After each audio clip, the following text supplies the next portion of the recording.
les saludo con un gran gusto y placer.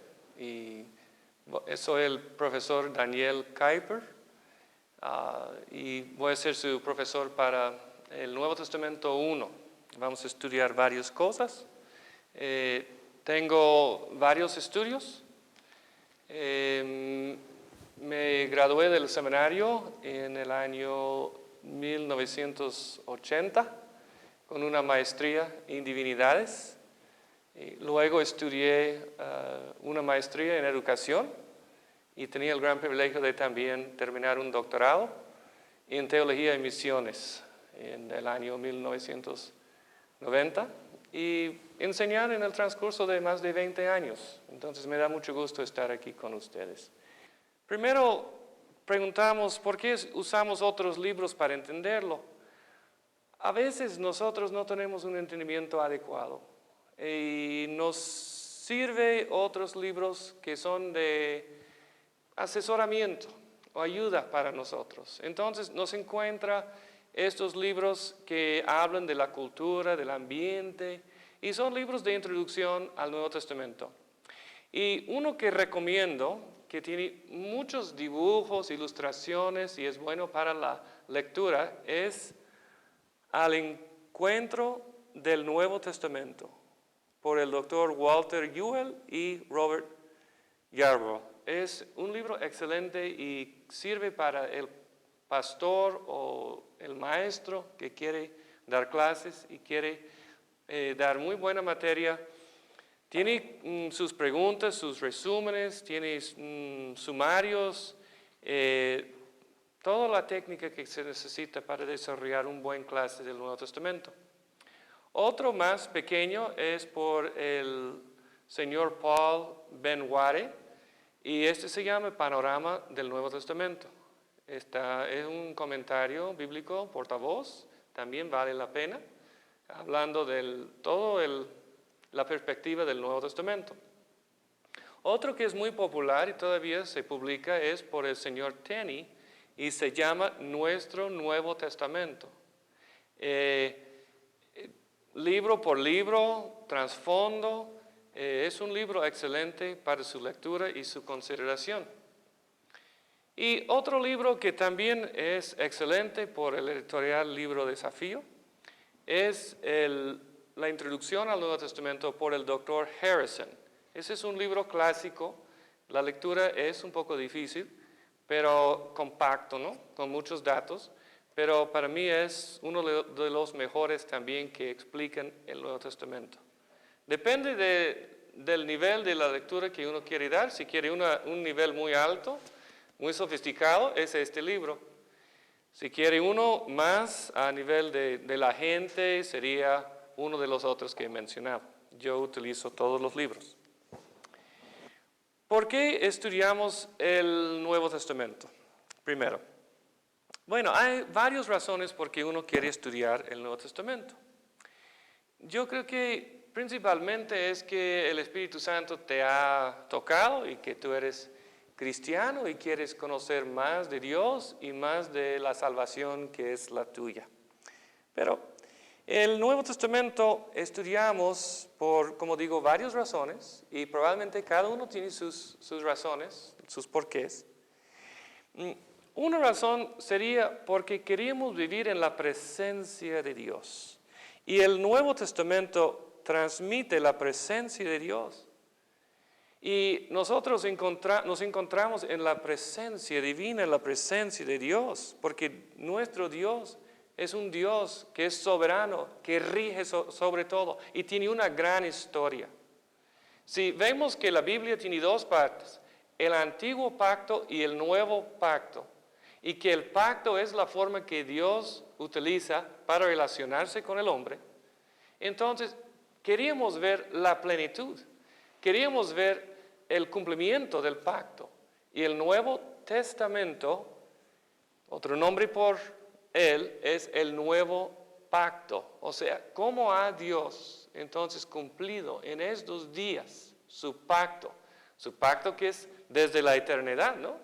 En la Santísima Trinidad sabemos, según Efesios 1, que Dios hizo un pacto. Padre con el Hijo y el Espíritu Santo.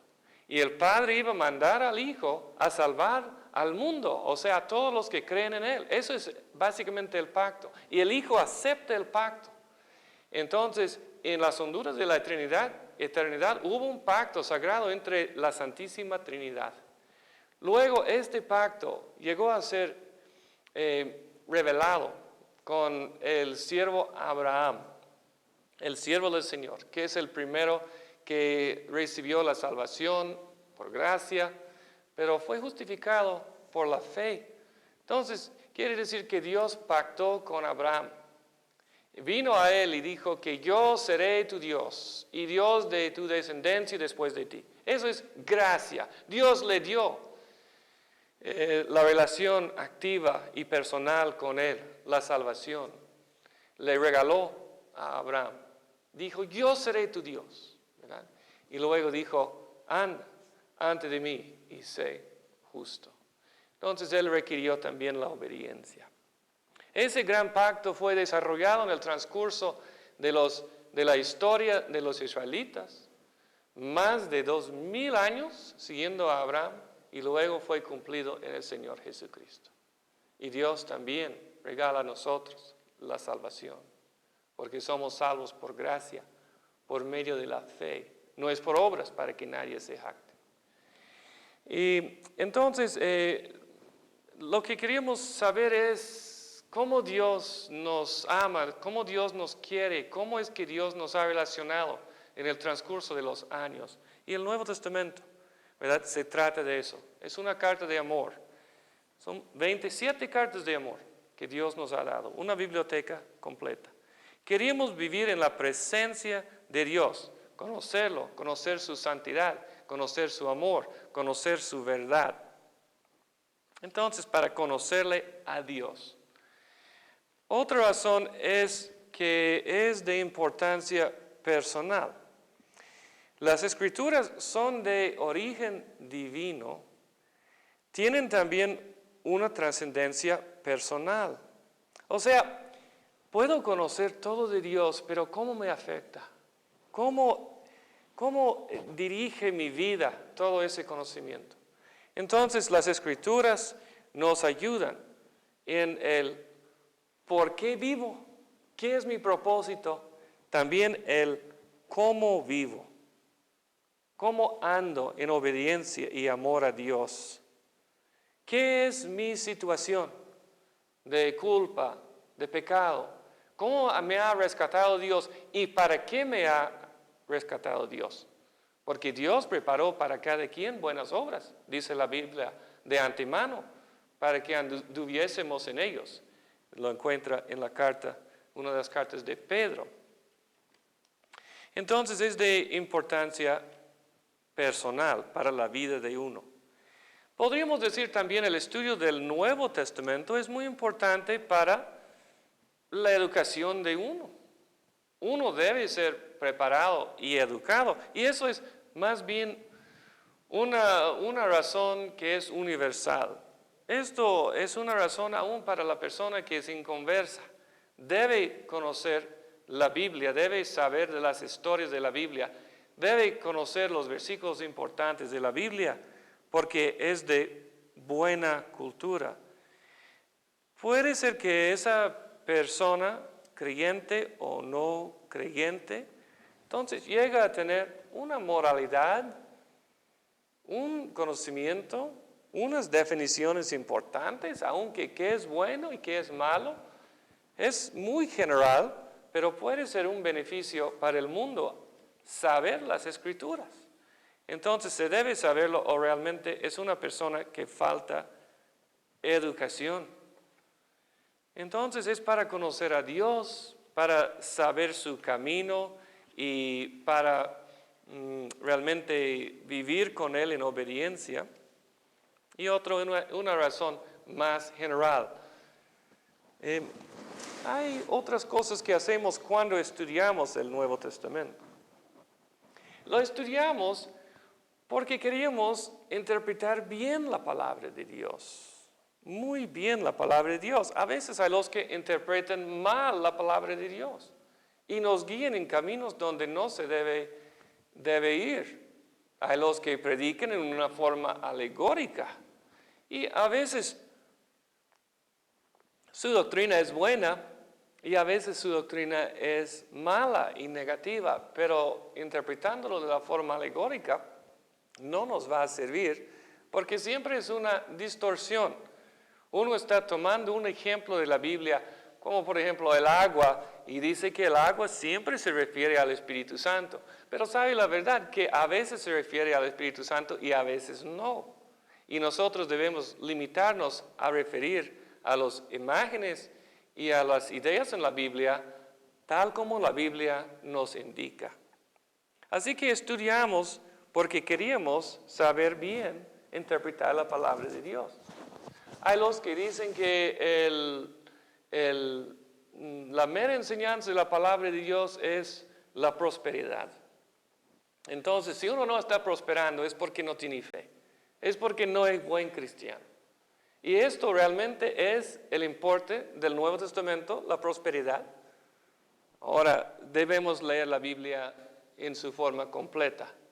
Otros dicen, la Biblia enseña una liberación, una salvación. Y la liberación es cuando echamos fuera los tiranos y los malos gobernadores.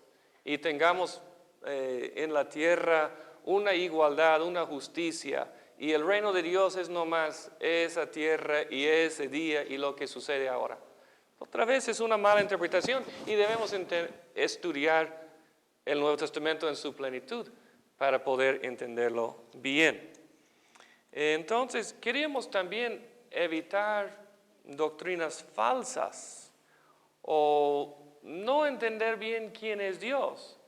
Si Dios es Padre, Hijo y Espíritu Santo, debemos entender cómo es Dios, cómo trabaja Dios, ¿verdad? Y qué requiere Dios de nosotros. Y algunos cristianos ponen demasiado énfasis en el Espíritu Santo, o en el Padre, o en el Hijo, y no ven que adoramos la Trinidad en su totalidad.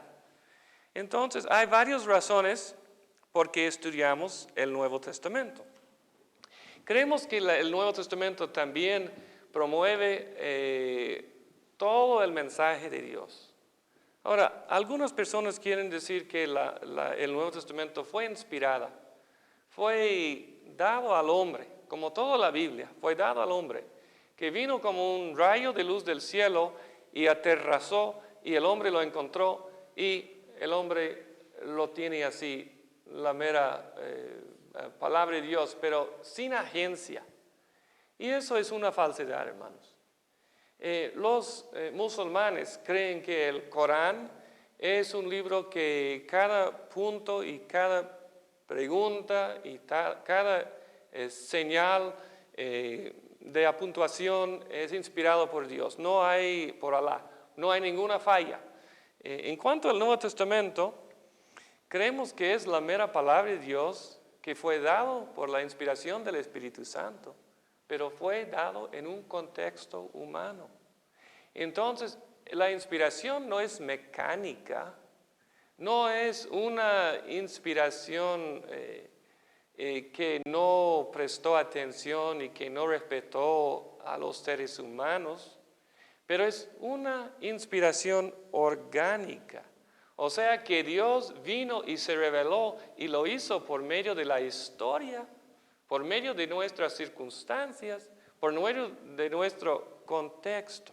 Dios nos dio dignidad porque mandó su Espíritu Santo y su Espíritu Santo habló por los profetas y utilizó situaciones, estudios de caso para encaminarnos, para ponernos en su vía. Entonces, tal como Cristo es 100% humano y 100% divino, la palabra de Dios y el Nuevo Testamento es una palabra puramente divina, pero también en el contexto humano. Así que hablamos de la inspiración orgánica y la inspiración plenaria. Quiere decir que toda la Biblia es inspirada. Es palabra de Dios y es útil para nosotros. Y así que tenemos algunos textos que se tratan de esto. El primero es 2 de Timoteo 3, los versículos 15 al 17. Y la palabra de Dios dice: desde tu niñez conoces las Escrituras, que pueden darte la sabiduría necesaria para la salvación mediante la fe en Cristo Jesús. Toda la Escritura es inspirada por Dios y útil para enseñar, para reprender, para corregir y para instruir en la justicia, a fin de que el siervo de Dios esté enteramente capacitado para toda buena obra. Así que Timoteo aprendió la Escritura desde la niñez. Es muy importante que aprendamos la Escritura, y lo más joven, lo más en la infancia que se puede, mejor. Hay algunos padres que hablan y que dan consuelo a sus bebés, aunque cuando todavía están en el estado de embarazo, que cantan himnos a ellos. Está bien. Desde la niñez, Timoteo conoció las Sagradas Escrituras, porque pueden dar sabiduría necesaria para la salvación mediante la fe en Cristo Jesús. Eso es el importe de ellos. Todo es inspirado por Dios, quiere decir que todo es soplado por Dios. Esto nos hace recordar que el mismo Nuevo Testamento como el Antiguo Testamento es soplado por Dios. El Espíritu Santo puso vida en nosotros. En el huerto de Edén, cuando Dios vino y puso rúa, puso aliento en nosotros, ¿verdad? Nos formó, nos dio un espíritu, una alma, una vida. Y el Espíritu Santo también inspira la palabra de Dios. Y por el Espíritu Santo recibimos la vida eterna y la vida nueva en Cristo Jesús. Entonces, esta Escritura es inspirada por Dios y útil para enseñar, reprender, corregir, instruir en justicia, todo lo que necesitamos, ¿verdad? A capacitarnos, siervos de Dios, para las buenas obras que Dios quiere que hagamos. Entonces, eso es lo divino de la Escritura. También tenemos 2 de Pedro, y es el capítulo 1. Y hay una buena sección de versículos allá, en los versículos 12 al 21, que se tratan de la importancia de la palabra de Dios. No voy a tomar tiempo para leer todos, pero en 2 de Pedro y en los versículos 12 al 21 tenemos algunas pautas importantes para nosotros. Por eso, siempre les recordaré estas cosas, por más que las sepan y estén afianzados en la verdad que ahora tienen. Además, considero que tengo la obligación de refrescarles la memoria mientras viva en esta habitación pasajera, que es su cuerpo. Entonces, la memoria, ¿verdad? Es la Santa Escritura un memorial importante para nosotros. Porque sé que dentro de poco tendré que abandonarlo, según me lo ha manifestado nuestro Señor Jesucristo. Los apóstoles nos abandonaron, pero no nos abandonaron porque dejaron la apostolicidad. Y aquí es la apostolicidad, las palabras que Cristo les dio, las experiencias que Cristo les dio, es el don de ser apostolado. Parte de ello es que escribieron la palabra de Dios, inspirado por el Espíritu Santo. Ante todo, tengan muy presente que ninguna profecía de la Escritura surge de la interpretación particular de nadie. Es decir, que nosotros no podemos interpretarlo por nuestro lado, por nuestra preferencia. Algunos lo hacen, dicen, yo soy infalible, yo soy un intérprete de la Biblia, yo te digo.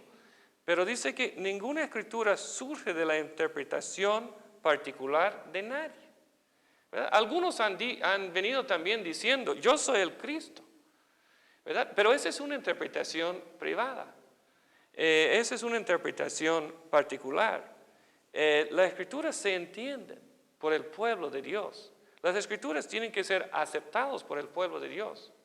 Hay tres marcas de un libro que es canónico. El primero y lo más importante es que es apostólico. Fue escrito por un apóstol o bajo la influencia de un apóstol. Entonces es profético o apostólico. Fue escrito por un profeta debidamente calificado por Dios. Y creemos que son los 12 apóstoles, inclusive Pablo. Otra marca de la escritura es que no es solamente profético, pero es también una palabra que fue recibida por la iglesia. Y aquí habla de eso, que la iglesia recibió con bien la palabra y vio que la palabra de Dios estuvo presente entre ellos. La palabra de Dios siempre produce, siempre da fruto. Entonces, hablamos de la apostolicidad y hablamos del hecho que el libro, también la palabra de Dios es universal, que se recibe bien. Y hay otras cosas canónicas también que hablan de la Biblia y luego hablamos del canon en una discusión más amplia. Ok, ahora vamos a empezar a hablar un poco del Nuevo Testamento y quería dar un trasfondo histórico. Todo tiene su contexto. Vamos a decir que tomamos una planta que crece, un cactus que está creciendo en el desierto. Un nopal. ¿Por qué es un nopal? ¿Por qué no es una mazorca de maíz? ¿No puede el maíz crecer en el mismo lugar del nopal? Pues, dado las mismas condiciones, no. Porque la mazorca de maíz va a necesitar agua, otro tipo de terreno, va a necesitar otro tratamiento del sol, etc. Entonces, crece en su contexto, crece en su lugar. Cada planta necesita su lugar. Así es también con una persona. Hay algunos factores que determinan la persona, que ayudan a la persona. Tenemos un contexto familiar. Cada quien crece en una tierra que es de su propia familia. Las influencias del papá, de la mamá.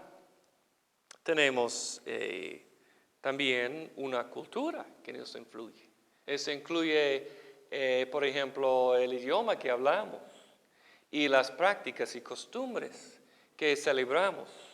La ética que se practica también se encuentra en la cultura. Entonces crecemos con varios factores en la vida. Influencia religiosa, la preparación académica, todo esto impacta a nosotros. Cuando enseñamos la Biblia, también hay varias cosas que encontramos. Hay un ambiente, es decir, en el Nuevo Testamento. Hay un trasfondo. Ahora, una pequeña pruebita aquí que tenemos. En el Nuevo Testamento, vamos a ver cuántas cosas saben sobre el Nuevo Testamento. Y les voy a dar algunas cosas que fueron importantes en el Nuevo Testamento. Algunas instituciones, algunas personas, algunos factores que encontramos. A ver si sabemos qué son. Por ejemplo, ¿qué es el Sanedrín? Les voy a dar algunos ejemplos. El Sanedrín, ¿qué es un sacerdote y un sumo sacerdote? ¿Qué es un rabí o un rabino? ¿Qué es un samaritano? El templo, ¿qué importa el templo? ¿Qué sabes del templo? ¿Qué tal con Roma y los romanos? Y el emperador romano. Herodes el Grande. ¿Se ha escuchado de él? Herodes el Grande. Los saduceos y los fariseos. La diáspora o la dispersión. César Augusto. Un publicano. ¿Qué es un publicano? ¿Y qué es la Torá? Una sinagoga. Son palabras que casi no manejamos hoy en día, pero todos tienen importancia en el Nuevo Testamento, ¿verdad? Y espero que sepan de estos términos, pero si no, pues vamos a hablar en el transcurso de este curso. Entonces, no sienten mal si no saben, porque sí lo van a saber. Es interesante que el Antiguo Testamento termina con Israel bajo dominio de los babilónicos, bajo su estancia en el cautiverio, y apenas están saliendo del cautiverio, pero muchos judíos quedan en Babilonia, en lo que es Irak. Hasta algunos años, la gran parte de los judíos vivieron todavía en Irak, allá en Babilonia, no habían salido del cautiverio. Hubo una época de 400 años desde el último profeta, Malaquías, ¿verdad? Incluye en su época personas como Esdras, Nehemías y Esther. Pero hubo como 400 años cuando no hubo revelación. Silencio.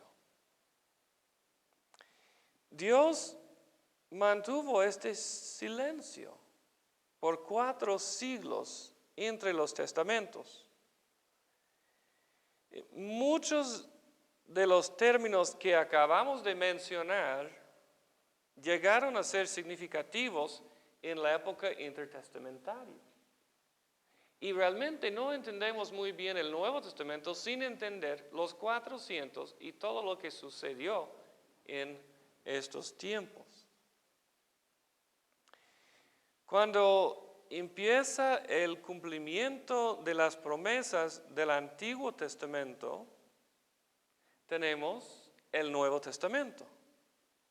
El apóstol Pablo en Gálatas 4:4 dice: pero cuando vino el cumplimiento del tiempo, Cristo nació de mujer y bajo la ley. Pero cuando vino el cumplimiento, Dios envió a su Hijo, nacido de mujer y nacido bajo la ley. Así que Cristo también nació en un ambiente. Dios lo plantó en un ambiente. Tenía costumbres, tenía historia, tenía todo un ambiente y un contexto cultural. Tenía idioma, tenía su aprendizaje en la escuela, tenía padre, madre, todo lo puso Dios alrededor de su Hijo amado Jesucristo, en el contexto humano. Cristo es el cumplimiento de la historia. Toda la historia depende de Él. Él es el centro de la historia. Él y su obra de ser crucificado en la cruz y resucitado de la tumba vacía, es el centro de la historia. Entonces, cuando consideramos el ambiente del Nuevo Testamento, el mensaje del Nuevo Testamento, pensamos en 3 aspectos muy vinculados: la historia, las instituciones y la literatura. Y ahora estamos hablando de la historia y de la introducción a la historia. Quiero hablar de algunas épocas en la historia. La primera época es el periodo persa. Entonces, introducción y 1, la época que se llama, o el periodo persa. Esta época duró varios años, 605 hasta el año 538 antes de Cristo. Hablamos un momento de esta época. Los judíos regresaron a Israel empezando en el año 538. La deportación a Babilonia había empezado en 605. Hubo un cautiverio más o menos de 70 años. Ahora, en el año 589 hubo la deportación mayor, pero la deportación duró varios años. Jeremías lo profetizó en el capítulo 25 y se llevó a cabo. Una de las personas más famosas en el cautiverio era Daniel, el profeta Daniel. Y vemos que empezó en el tercer año del reino del rey judío Joaquim. Entonces, hubo ese cautiverio que fue un estorbo grande. No solamente los 10 tribus ahora fueron llevados al cautiverio que pasó en el año 721. Esas tribus fueron perdidos, no sabemos exactamente dónde terminaron porque los asirios los esparcieron, pero luego los 10 tribus quedaron intactos, fueron a Babilonia y luego regresaron. Y vemos en el libro de Esdras varias pautas de lo que pasa en el cautiverio y el regreso especialmente del cautiverio. Y vamos a pasar allá a ver qué pasa y cuáles son algunas de las pautas en el cautiverio. Y estas pautas también son importantes porque los vemos como factores en el Nuevo Testamento. Entonces vamos a ver en el libro de Esdras, el que sí regresó y que estableció muchas cosas en el cautiverio. Vemos que estableció una comunidad fuerte en el cautiverio. Y vemos, por ejemplo, algo de lo que subió en Esdras, ¿verdad? Cuando regresa hay un nombre, una lista muy grande de los que regresaron. Entonces vemos una lista en el capítulo 2 de Esdras de los que regresaron. El evento fue el decreto de Ciro siendo el rey en aquel tiempo que declaró que sí podía regresar Esdras a Israel, otra vez con algunas personas. Una pequeña parte de Israel regresó, no todos regresaron. Cuando él regresa, la primera cosa que hace es que quiere construir un templo. Eso es el importe de Esdras. Entonces ellos primero ponen el altar. En el mes séptimo, estoy leyendo del capítulo 3 de Esdras, cuando ya todos los israelitas se habían establecido sus poblaciones, se reunió el pueblo en Jerusalén con un mismo propósito. Entonces Jesúa, hijo de Josadac, con sus parientes que eran sacerdotes, y Zorobabel, hijo de Salaltiel, con sus parientes empezaron a construir el altar de Dios de Israel para ofrecer holocaustos según el estipulado en la ley de Moisés, hombre de Dios. Eso es lo que ellos hicieron. Vemos la importancia también en Esdras. Entonces, una cosa de la ley de Dios, la ley de Moisés, siempre una estimación muy alta para la ley, pero vemos también el anhelo de levantar un templo. Por ejemplo, en Esdras 1:5 dice: entonces los jefes de la familia de Benjamín y Judá junto con los sacerdotes levitas, es decir, con todos aquellos en cuyo corazón Dios puso el deseo de construir el templo, se dispusieron a ir a Jerusalén. El templo entonces es un factor muy importante para los que van a regresar. Otras cosas que vemos en Esdras, aunque hay mucho, es la oposición samaritana. Los samaritanos querían otra vez reintegrarse con el pueblo de Israel, pero no se podía hacerlo. Entonces hubo esa separación. En el capítulo 4 entonces encontramos de los samaritanos y que hay una gran separación entre los samaritanos y los judíos que van a regresar. Los judíos despreciaron, odiaron, se separaron de ese grupo mixto que había contaminado su religión con las religiones paganas. Los separaron y hubo una brecha más grande entre los judíos y los samaritanos que entre los judíos y los gentiles. Y otra vez los samaritanos fueron medio judíos y medio pues personas del mundo, que este grupo se desarrolló en el tiempo de la primera conquista contra los 10 tribus. Pero Esdras se separa totalmente de los samaritanos. Vemos también no solamente la ley de Moisés, bueno, la ley de Moisés otra vez aparece en el capítulo 3 y el versículo 2. Holocaustos según estipulado en la ley de Moisés, hombre de Dios.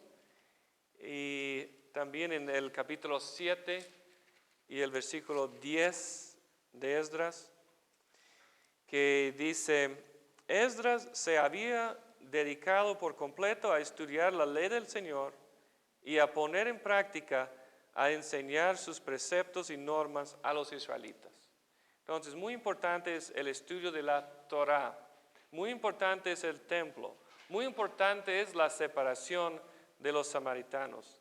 Y también vemos que están instituyendo otra vez el sacerdocio. El capítulo 1 y el versículo 5. Entonces los jefes de la familia de Benjamín y Judá, juntos con los sacerdotes y levitas, todos los religiosos entonces van a regresar y van a establecer también otra vez el pueblo y la nación de Israel. Vemos la importancia de la palabra de Dios y que la palabra de Dios es cumplida. Esdras 1:1. En el primer año de